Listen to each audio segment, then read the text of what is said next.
Welcome back to my channel. Masih bersama saya Mas Buken Lekman. Salam jumpa, salam satu profesi, mudah-mudahan sehat semuanya. Pada kesempatan kali ini saya akan membahas tentang 6 jenis pondasi rumah yang bisa kita gunakan dalam proses pembuatan rumah. Namun sebelum dilanjut pada pembahasan, saya akan sedikit mengulas tentang pondasi. Pondasi rumah adalah merupakan bagian penting dalam sebuah proses pembuatan rumah karena fungsinya menahan beban bangunan di atasnya, sehingga seiring berjalannya teknologi ada banyak jenis pondasi yang bisa kita gunakan. Dari masing-masing pondasi tentunya memiliki kelebihan dan kekurangan. Nah, bagi Anda yang ingin membangun rumah, berikut adalah jenis pondasi rumah yang perlu kita ketahui.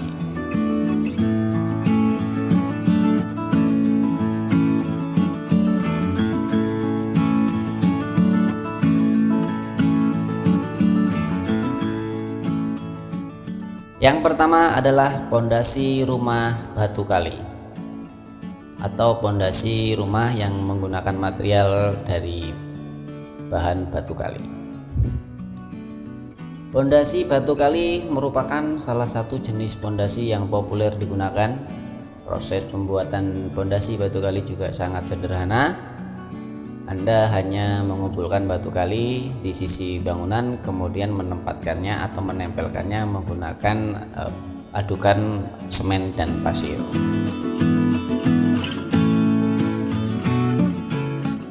Sementara itu, pondasi batu kali mempunyai kelebihan adalah karena prosesnya simpel dan tidak banyak menggunakan bahan material yang rumit. Harga pembuatan pondasi batu kali terbilang sangat murah. Selain itu, pondasi jenis ini juga dikenal awet dan tidak mudah rusak terkena banjir atau gempa. Sementara itu, kekurangan dari pondasi batu kali adalah bahan baku batu kali ternyata tidak mudah ditemui atau ditemukan, terutama di daerah pelosok atau dataran rendah. Serta selain itu, jenis pondasi batu kali tidak cocok untuk membangun rumah yang bertingkat.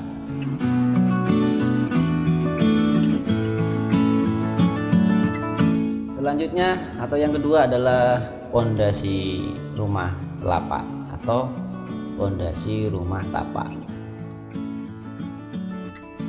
Pondasi jenis ini atau pondasi tapak ini merupakan pondasi atau merupakan jenis pondasi telapak atau tapak yang terbuat dari beton bertulang dengan dasarannya berbentuk persegi 4 atau persegi panjang. Pondasi ini sangat cocok untuk hunian yang bertingkat atau yang bersusun ya, 1 atau mungkin 2 sampai 3. Kemudian pondasi ini mempunyai kelebihan. Kelebihannya adalah memiliki keunggulan proses pembuatan lebih cepat. Hal tersebut dikarenakan proses pembuatan pondasi ini tidak perlu menggali tanah terlalu dalam, jadi cukup menggali tanah secukupnya. Selain itu, bahan baku yang digunakan untuk membangun pondasi ini tidak mahal.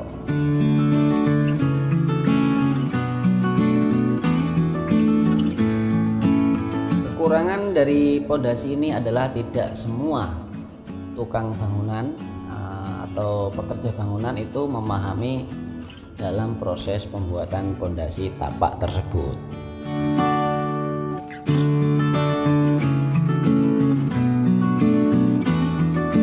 Kemudian yang ketiga adalah pondasi rumah dengan plat beton lajur.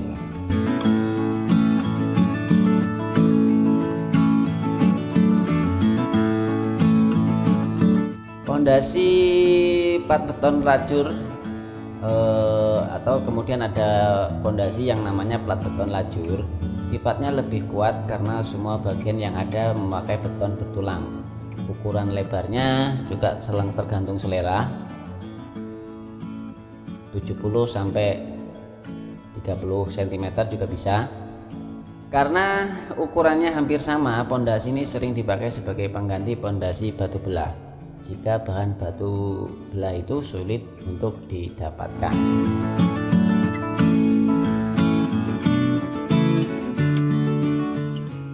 Kelebihan yang dimiliki, biayanya lebih murah dan hanya butuh galian yang sedikit, sebab hanya dibuat pada titik untuk membuat kolom. Jika ada bencana gempa atau angin yang keras, pondasi ini lebih kuat menahan guncangan yang ditimbulkan dari peristiwa tersebut. Sedangkan kelemahannya adalah waktu yang dibutuhkan untuk membuatnya lama, terutama dalam pembuatan cetakan dan bebisting serta pengeringannya. Dan yang lebih rumit lagi, kerangka besinya harus dibikin dari permulaan. Yang keempat adalah pondasi sumuran.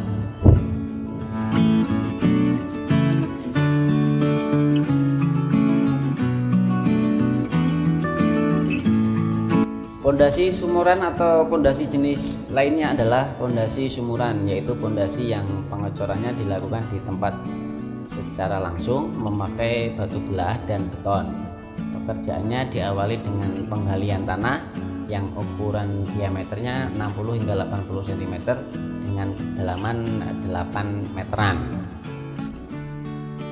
Terlalu mahal ini kalau untuk rumah biasa. Pondasi ini sering digunakan untuk membuat gedung bertingkat yang lokasinya berada di lahan yang sempit. Kelebihannya, pondasi ini adalah pembuatannya tidak membutuhkan alat berat sehingga biayanya jadi lebih irit.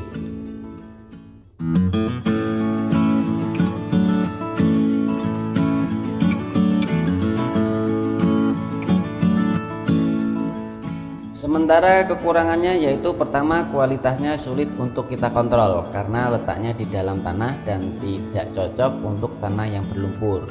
Meski kondisi tanahnya bagus, tapi penggaliannya agak sulit untuk dilakukan.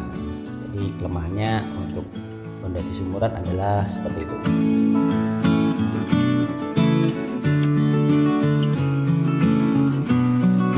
Yang kelima adalah pondasi boret payload.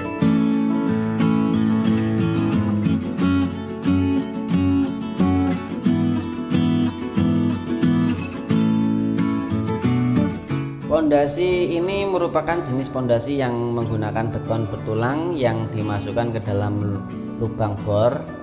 Jenis sangat cocok digunakan untuk bangunan bertingkat karena memiliki kekuatan yang cukup baik.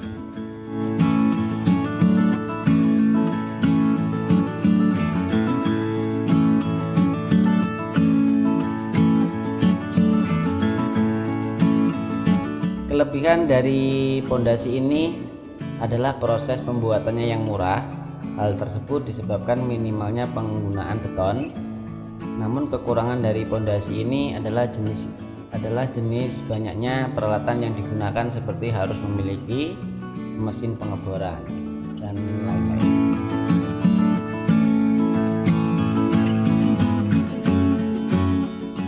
Yang keenam atau yang terakhir adalah pondasi cakarayam.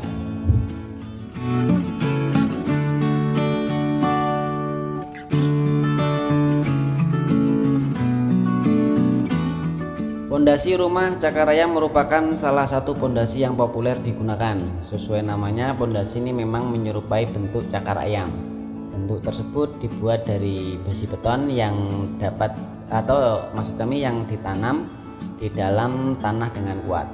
Jenis pondasi ini sangat cocok digunakan pada tanah yang lembek seperti tanah bekas sawah atau rawa. Kemudian kelebihan pondasi jenis ini memiliki keunggulan struktur yang kokoh dan sangat cocok untuk jenis tanah yang lembek dan berair. Selain itu, jenis pondasi ini berisi beton padat yang kuat sehingga tidak ada celah untuk masuknya air dalam pondasi. Sedangkan kekurangannya, pondasi cakar ayam adalah harga pembuatannya cukup mahal. Hal ini dikarenakan peralatan dan proses pembuatannya yang cukup rumit. Demikian ulasan 6 jenis pondasi yang dapat kita gunakan dalam proses pembuatan rumah.